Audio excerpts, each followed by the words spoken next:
क्योंकि बार बार मैसेज आ रहे थे कि सर ऑडिट के एमसीक्यूज भी आप क्या नाम है अपलोड कर दीजिए, क्योंकि अभी तक सीए के जितने भी पेपर हुए 1 2 3 4 5 तक आज मतलब उसके भी एमसीक्यू आपको इस चैनल पर मिल जाएंगे। मैं ऑडिट पढ़ाता नहीं हूं तो ये मेरे एमसीक्यूज के सॉल्यूशन नहीं है, मैंने अपने फ्रेंड से जो कि ऑडिट करता है कंसल्ट करके डिस्कशन करके एमसीक्यूज के सॉल्यूशन मार्क किए हैं। तो आप एक बार किसी अपने ही टीचर से एक बार कंफर्म जरूर कर लीजिएगा, लेकिन आई एम श्योर कि जो भी चीजें होंगी वो आपको सही प्रोवाइड होगी। और इस चैनल पे आपको जो भी प्रोवाइड किया गया है अभी तक एकदम बढ़िया रहा है, आपको भी पता होगा। तो वीडियो को लाइक और कमेंट जरूर करेंगे। अपना स्कोर क्या रहा, पेपर मुश्किल था, रिव्यू वीडियो मैंने डाल दी है, एक बार आप देखना। अब मैं जल्दी से आपका स्कोर मैच करा देता हूं बिना आपका समय वेस्ट किए, ताकि बच्चा तसल्ली करके ही एफएमएसएम की तैयारी करेगा।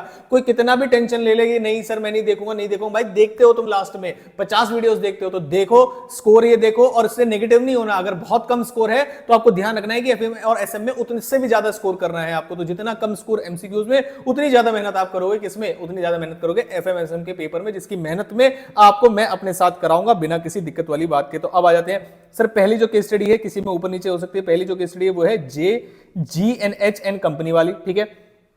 तो GNHN कंपनी वाली जो केस स्टडीज है उसमें जो पहला क्वेश्चन है जिसमें पूछा गया है whether bank is required to get the audit done for cash credit of the ABC traders। तो आंसर इसमें डी वाला होगा जिसमें लिखा हुआ है secure scrutiny of credit is mortgage and bank is not mandatory required to stock audit and done of cash credit account of ABC trade. तो D वाला ऑप्शन है।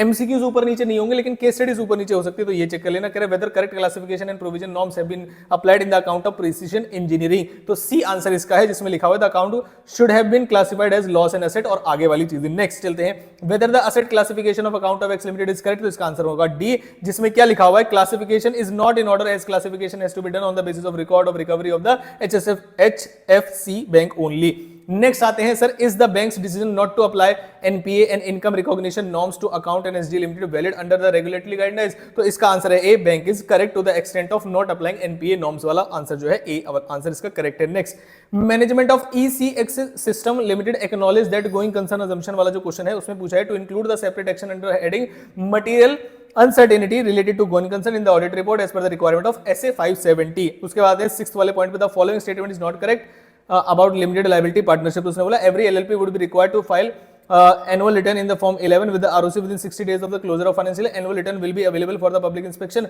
तो ये शायद कंपनी ऑडिट में भी है। और आप मुझे बताएंगे कि ये जो एनुअल रिटर्न वाला पॉइंट है क्या आप इसे कंपनी से आंसर करके लिख सकते हैं, क्या 60 डेज आंसर होना चाहिए था? मुझे एक बार कमेंट बॉक्स में कमेंट करके बताना। उसके बाद next, in case of any intangible asset is not inactive by use of entity, the auditor should check whether क्या D option the deletion with respect to intangible asset has been recorded in the books of account post approval by the entity's management and amortization charge वाला answer इसमें है। Next जो case study second है वो इस वाली जो मेरे पास क्वेश्चन पेपर है उसके हिसाब से है PKH and Associates वाली, और जिसके अंदर जो ऑप्शन है पहले वाले क्वेश्चन पे आ जाते हैं। Before analyzing the audit report, Fox Limited has for the financial year Rahul performed following procedure regarding the subsequent events। तो subsequent events में क्या दिक्कत आ गई है, मैंने उसमें ही क्या लगा दिया है, आ जाते। How will you categorise information pertaining to, मैंने यहाँ क्या कर दिया है भाई, how will you categorise information retaining to financial year in relation to the exit fraud. तो क्या है, the same was a part of audit programme, इस वाला आंसर है। 9th क्वेश्चन पे आते हैं, which of the audit procedure performed before analysing the audit report of Fox limited by Rahul is not as per 560। तो प्रोसीजर नंबर 4 जो है वहां पर वो ये वाला जो प्रोसीजर नंबर 4 है ये वाला एज पर क्या नहीं है, ये वाला एज पर SA 560 नहीं है। Next, Following which of the following would not form part of the explanation given by CAP to Rahul। तो replacement of CAK by CAP, ठीक है। Next, which of the following statement included by Rahul is revised draft engagement letter is incorrect। तो कौन से statement है, statement number 3 इसका answer है। Last case study आ जाती है जो CAF has been appointed as an auditor वाला जो केस सिनेरियो है उसके अंदर आते हैं फटाफट से क्वेश्चन नंबर 12 पे। Do you agree with all the ways suggested by CAZ to CAF? No, suggestion 3 is not correct। इसका आंसर जो है 13th वाले पॉइंट पे CAF performed which of the following analytical procedure, इसका आंसर है consumption analysis। Next, target will be categorised in which of the following. तो किसके अंदर कैटेगराइज किया था, डाटा सेंटर और नेटवर्क ऑपरेशंस में।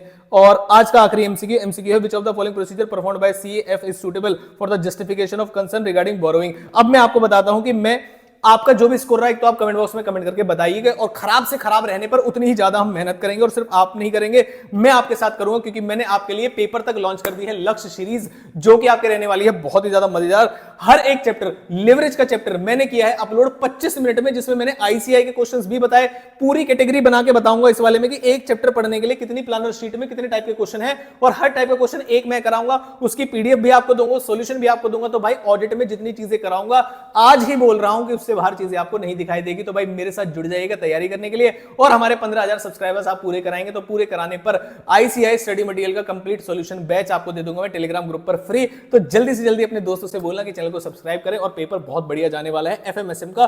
खुद मैं पूरी तैयारी कराऊंगा, लिवरेज मैंने डाल दिया है। अगला टॉपिक भी आप मुझे कमेंट बॉक्स में कमेंट करके बताना, इन्वेस्टमेंट डिसीजन हो, वर्किंग कैपिटल हो, कॉस्ट ऑफ कैपिटल हो, ईबीआईटी ईपीएस एनालिसिस हो, जो चैप्टर में आपको प्रॉब्लम है आप बस मुझे बताना, मैं उसका वन शॉट बना दूंगा और कम से कम समय में बहुत इफेक्टिव लिवरेज के 25 मिनट लगा के देखिएगा, आपको समझ में आएगा कि सारी चीजें मैंने बताई है या नहीं बताई है। तो मिलता हूं आपसे किसी इंपॉर्टेंट वीडियो के साथ। बताना मुझे आगे मैं आपके क्या नाम है कौन सा चैप्टर लेके आऊं, जल्दी से बताना, एमसीक्यू स्कोर बताना फटाफट से, और आपका पेपर कैसा रहा। मुझे तो ज्यादातर जो चीजें मिली वो यही मिली कि पेपर जो है डिफिकल्ट था। आपका क्या ओपिनियन है आप मुझे जरूर कमेंट बॉक्स में कमेंट करके बताएंगे। मिलता हूं आपसे किसी इंपॉर्टेंट वीडियो के साथ। Thank you so much.